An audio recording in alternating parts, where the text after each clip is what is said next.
안녕하세요. 정태준입니다.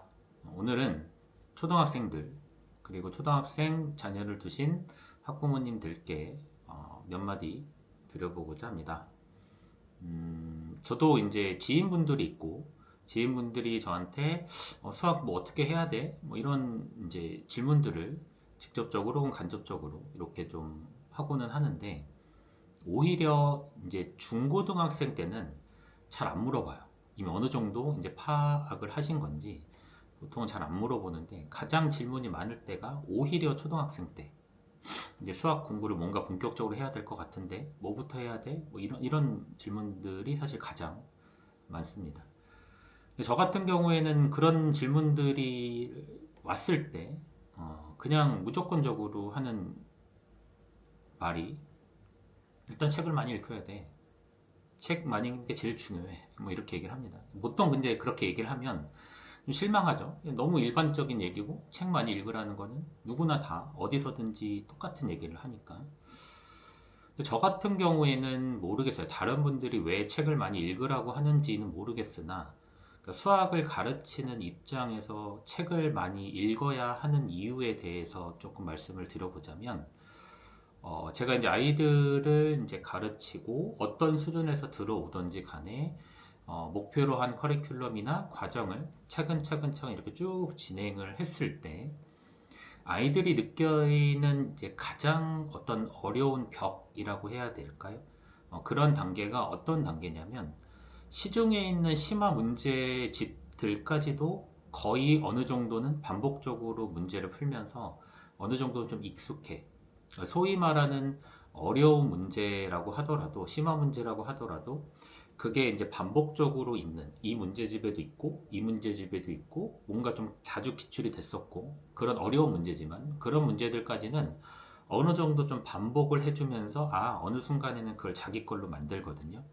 그럼 처음에 좀 힘들었어도 그게 이제 반복이 되면서, 어느 순간부터 좀 편안해지는 경험을 하게 되는데, 근데 그게 소위 말하는 킬러 문제까지 가면 약간 다른 얘기가 됩니다. 그러니까 소위 말하는 킬러 문제는 아이들 입장에서는 처음 접하는 유형 혹은 난이도의 문제들이거든요. 그러니까 그런 문제들 같은 경우에는 연습을 하기가 되게 힘들어요. 동일한 유형을 찾기가 힘들고, 그리고 아까 말씀드렸던 것처럼 그런 난이도라고 하더라도 많이 기출이 돼서 아이가 연습할 수 있는 상황이라고 하면 사실은 그 문제는 더 이상 킬러가 아니겠죠. 그러니까 그런 난이도의 문제를 풀어내야 되는 상황에 이르렀을 때 처음 보는 문제죠. 거기에서 물론 거의 대부분, 거의 모든 아이들이 그 단계를 가면 힘들어합니다. 힘들어하지만 그 힘들어하는 정도가 다른데 그 다른 아이들, 그 난이도를 비교적 좀 수월하게 그래도 받아들이고 이렇게 좀 진행하는 아이들을 보면 그래도 그 문제에서 하고자 하는 바, 당연히 문제를 풀기 위한 몇 단계의 과정들이 있을 텐데 그래도 이 문제에서 이야기하는 게 뭐고 그럼 나는 일단 뭐부터 해야 되고 그 다음에 뭐부터 해야 되고 이런 문제 파악이나 이런 것들이 비교적 빨리 저한테 질문을 가지고 와도 저 같은 경우에는 바로 이제 그런 난이도의 문제들 같은 경우에는 바로 이제 설명해주지 않거든요. 그리고 아이들이 왔을 때, 이거 질문 가지고 왔어? 그러면 어디까지 생각해 봤는데? 라고 했을 때, 그 문제에 대한 파악, 이해가 어느 정도 되는 아이들 같은 경우에는 그 문제에서 이걸 얘기하고 있어서 있는 것 같아서 이렇게 했는데 여기에서 막혀요. 이런 식으로 이제 질문이 오는 반면에 어떤 아이들 같은 경우에는 문제에서 뭘 얘기하는지조차 파악이 안 돼요. 아시다시피 그런 문제들은 지문이 엄청 길거든요.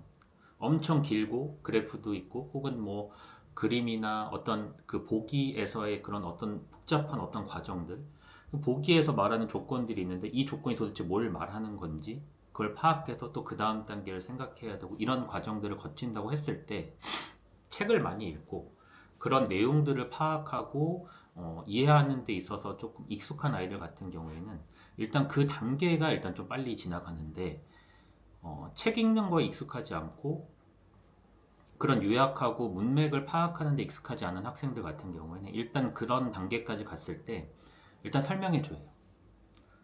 선생님 이거 무슨 뭘 얘기하는 거예요? 설명해 주세요가 되거든요. 그러면 그런 단계의 아이들 같은 경우에는 그 수준의 문제들을 돌파하는 데 있어서 사실 굉장히 험난한 과정들을 거쳐야 됩니다. 그때부터 계속 어쩔 수 없어요. 계속 그 단계의 문제들을 좀 반복하면서 시간을 보내는 수밖에 없는 거죠.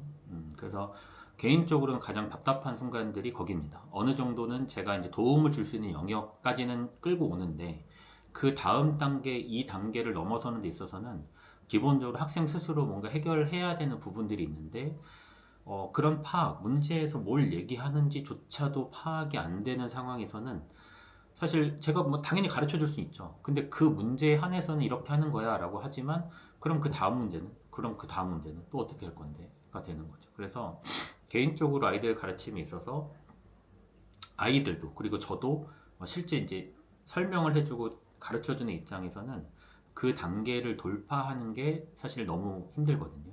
그래서 그러면 그 단계를 좀 그나마 조금 완충시켜 주는 것이 뭐냐라고 했을 때 일단 책을 많이 읽는 거 그런 부분들이 된다고 생각을 합니다. 그래서 물론 학원도 다니고 선행도 하고 뭐 이렇게 진도도 나가고 이것도 중요하죠. 그렇지만 궁극적으로 나의 목표가 더군다나 초등학생들 같은 경우에는 일단 뭐 꿈과 희망이나 이런 부분들 일단은 좀 가능성도 일단은 실제로 많은 것도 사실이고요. 그렇기 때문에 그럼 뭐에 더 우선을 둬야 하는가라고 했을 때 개인적으로는 뭔가 막 선행 막 나가고 어디까지 나가고 이런 것보다는 일단 책을 정말 많이 읽는 거 그게 정말 중요하지 않나 이렇게 생각을 합니다. 그리고 개인적으로도 대체해서 아이들 가르칠 때도 그런 얘기들을 많이 물어봤어요. 아이들한테도 공부 잘하는 아이들 있잖아요. 소위 전교권 뭐 전교 1, 2등 놓치지 않는 그런 아이들에게도 많이 물어봅니다. 초등학교 때 뭐 해야 돼? 요즘에 그 대치 아이들 같은 경우에 사실은 국어가 굉장히 입시에서 차지하는 비중이 높다 보니까 국어 학원이나 이런 부분도 빠지지 않거든요. 그러다 보니까 야 국어 잘하려면 뭐 해야 돼? 뭐 이런 고등학교 간 아이들한테도 물어보고 중학교에서의 좀 상위권 아이들한테도 물어보고 이렇게 했을 때 한결같아요, 한결같아요. 그럼 뭐 초등학교 때, 중학교 때 어떤 국어학원을 가야 돼요?가 아니고 그냥 책을 많이 읽어야 돼요. 고등학교 국어에서 좋은 점수를 받기 위해서는 일단 책을 많이 읽어야 돼요. 뭐 스킬적인 거, 문법적인 거 이런 거는 나중에 해도 돼요. 근데 책을 많이 읽는 건 이게 초등학교 때밖에 안 된다. 그리고 중학교 일부 정도까지밖에 안 되는데 내가 실제로 고등학교 가보니까 책 읽는 게 정말 너무나 중요한데 책을 읽을 시간이 없는 거죠. 그래서 아이들이 저한테 얘기할 때도 책 많이 읽는 게 제일 중요해요. 시간 날 때마다 그런 얘기들을 정말 많이 들어왔었거든요. 그래서